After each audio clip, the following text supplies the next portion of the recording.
ఏమిటి బాబు, ఏమిటి విపరీతం? విధి గోపాలం, విధి. విధి కాదు, విపరీతం కాదు, మన చేత కాదు. అంత పెద్ద వ్యాపారం చేస్తున్నప్పుడు కొంచెం జాగ్రత్తగా ఉండాల్సింది. ఆస్తంతా పెళ్ళాం పిల్లల పేరు పెట్టి ఎంత అప్పు చేసినా పర్వాలేదు, అది పెద్ద మనుషుల లక్ష్యం. సేఫ్టీ.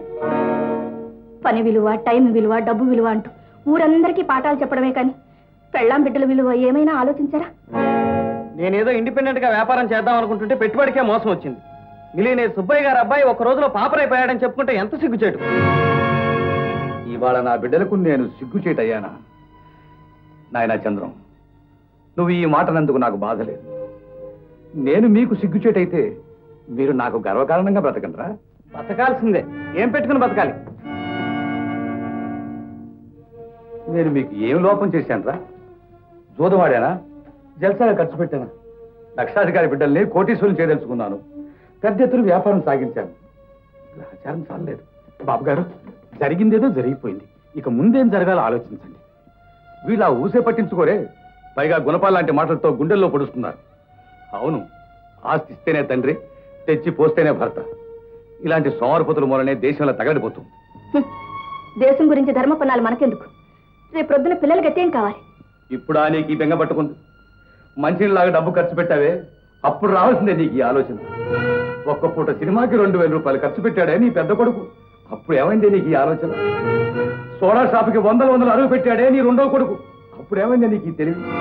ఏదో కుక్క పిల్ల కోసం 6000 రూపాయలు ఖర్చు పెడుతుంది కదే, అప్పుడు ఏమైందే నీకు ఈ తెలివి? ఉంది కాబట్టి ఖర్చు పెట్టాం. ఇప్పుడు లేదు కాబట్టి అఘోరించండి. ఇంతకన్నా మీరేమంటారులేండి? ఏమన్నా అంటానే, ఏమన్నా అంటారు. నాలాగా కాయ కష్టం చేసి డబ్బు కూడబెట్టమంటారు.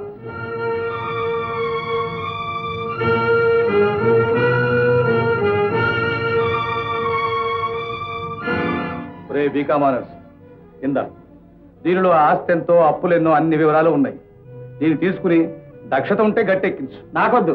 ఆస్తి 6 లక్షలు, అప్పు 16 లక్షలు అని ఈ ఇల్లు, వాకిలి, ఫర్నిచర్ అంతా అమ్మిన అప్పు తీరదు. శారదా, ఎంత దివాలా తీసినా 1 లక్ష రూపాయలు దాచే ఉంచాను. పిల్లలు పుట్టినప్పటి నుంచి వాళ్ళ పేరు నెలనెలా సేవింగ్స్ బ్యాంక్ లో వేస్తూనే ఉన్నాను. పోన్లేండి, గుడ్డిలో మెల్ల. ఈ మాత్రం ఆయన ముందు చూపుంది. పిల్లలు ముగ్గురు సంతకాలు పెట్టిస్తే ఆ డబ్బుతో మళ్ళీ వ్యాపారం చేస్తాను. చేసిన వ్యాపారం చాలు. మా పేరునున్న డబ్బు ముట్టుకోవడానికి వెళ్ళలేదు. మేము సంతకాలు పెట్టాం. మా డబ్బు మాకు బారేస్తే మా బతుకులు మేము బతుకుతాం, ఇన్ని మెతుకులు తింటూ. మీకు డబ్బే కానీ తండ్రి ఎక్కలేదన్నమాట. చెప్పండి, తండ్రి కావాలో డబ్బు కావాలో? తండ్రి ప్రాణం ఇచ్చిన వాడే, కానీ డబ్బు లేకపోతే ఆ ప్రాణం కాస్త పోతుంది. అవును బాబు, మాయదారి డబ్బు కోసం మమకారాలు తెంచుకుంటారా? కష్టకాలంలో తండ్రిని ఆదుకోవటం మీ ధర్మం నాయన. గోపాలం, ఒకరి దయాధర్మాలపై బ్రతికే నీచ స్థితికి నేను ఇంకా రాలేదయ్యా. కట్టుబట్టలతో ఈ ఊరు వచ్చాను, ఇంతటి వాడయ్యాను. మళ్ళీ ఏ దూరదేశం పోతాను, జీవితం మొదలెడతాను. ఎవరొద్దన్నారు? ముందు మా డబ్బు మాకు ఇవ్వాలి. నా పేరు ఎంతుంది? ఏ బ్యాంకులో? మగవాళ్ళకి ఎంత ఇస్తారో నాకు అంతే ఇవ్వాలి. ఎవరి పేరు ఎంత ఉందో అంతే ప్రాప్తి. గోపాలం, వీళ్ళు నా వ్యాపార సమస్యలు ఎలాగో తీర్చలేదు, నువ్వే పునుకోవాలి. చంద్రం పేర 50,000 ఉన్నాయి, అవి వాడికి. రేపే ఆ డబ్బు బిజినెస్ లో పెట్టి లక్షలు సంపాదిస్తాను. రాజు పేర 25,000 ఉన్నాయి. చాలు, ఏడాదిలోనే రెట్టింపు చేస్తాను. కల్పన పేర 25,000 ఉన్నాయి, అవి వాళ్ళ అమ్మకి. వద్దు నాన్న, వద్దు. చంద్రానికి ఇవ్వు, వ్యాపారంలో పెడతాడు. అమ్మకిస్తే కర్పూరంలో ఖర్చు పెట్టేస్తుంది. సరే, ఎవరేం చేసుకుంటారో చేసుకోండి, నా బాధ్యత తీరిపోయింది. ఏమండి, నాకేం మిగల్చలేదా? నీకోసం నేను మిగిలిన్నాను కదే, చాలదు. అయినా నీకేం లోపమే. రత్నాలాగా 3 బిడ్డలు ఉన్నారు, ఎవరి దగ్గర ఉన్నా నీ రోజులు జరిగిపోతాయి. చంద్రుడు నిన్ను పూల్లో పెట్టి పూజించుంటాడు. నాకంత తీరుబడి ఎక్కడుంది? రాత్రి మగళ్ళు బిజినెస్ చేయాలి, కావాలంటే రాజు దగ్గర ఉండమను.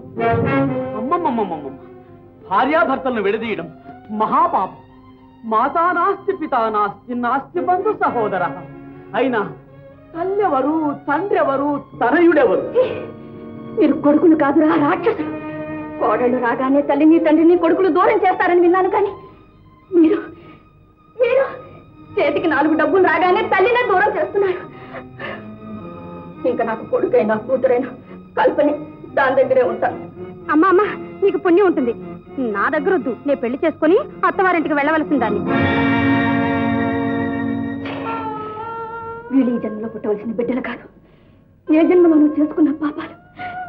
ఏమండి, ఏమండి, మాట్లాడరే, చెప్పండి. ఇప్పుడు నన్నేం చేయమంటారు? చెప్పండి. ఏ గంగలో దూకమంటారు చెప్పండి. అంత అవసరమే వచ్చిందమ్మా. కన్న బిడ్డలు కాదు పొమ్మన్నా మీ ఉప్పు తిన్న ఆస్తితో నేను బ్రతికే ఉన్నానుగా. మన ఇంటికి పోదాం, పదండి పదండి బాబు.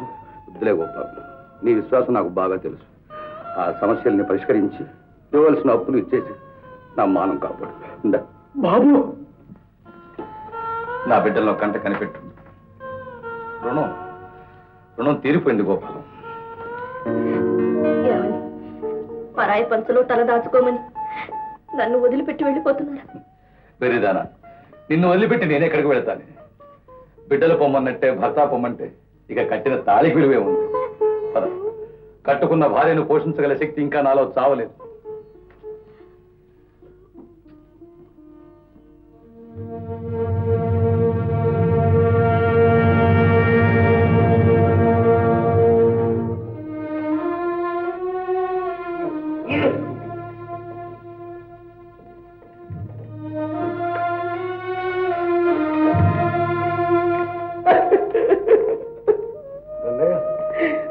వెళ్ళిపోతున్నారా బాబు? ఏం చేస్తాం గంగయ్య, పువ్వులు అమ్ముకున్న ఊళ్ళో కట్టెలు అమ్ముకోలేము కదా. ఎక్కడో చోట ఎలాగైనా బతకాలిగా. అంత మాట అనకండి బాబు. ఇంతకాలం మీ ఉప్పు తిన్నాను. కాయ కష్టం చేసైనా మిమ్మల్ని పోషించుకుంటాను. కలో గింజు అంతా కలిసి తాగుదాం. మీరు అన్నది బాబు.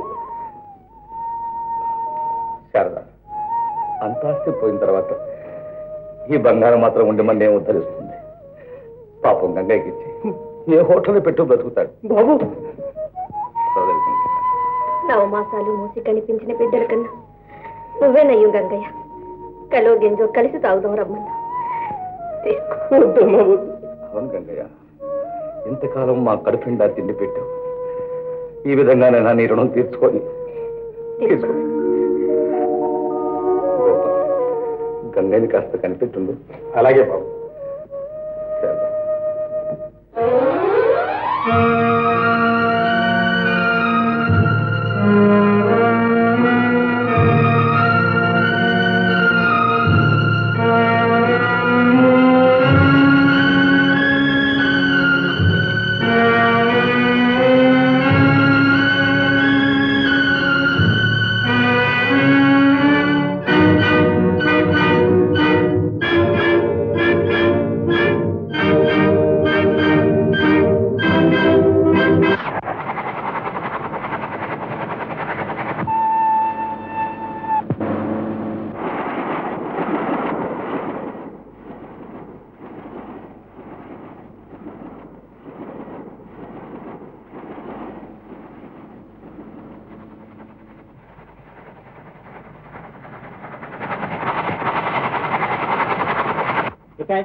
శారదా, టికెట్లేవి?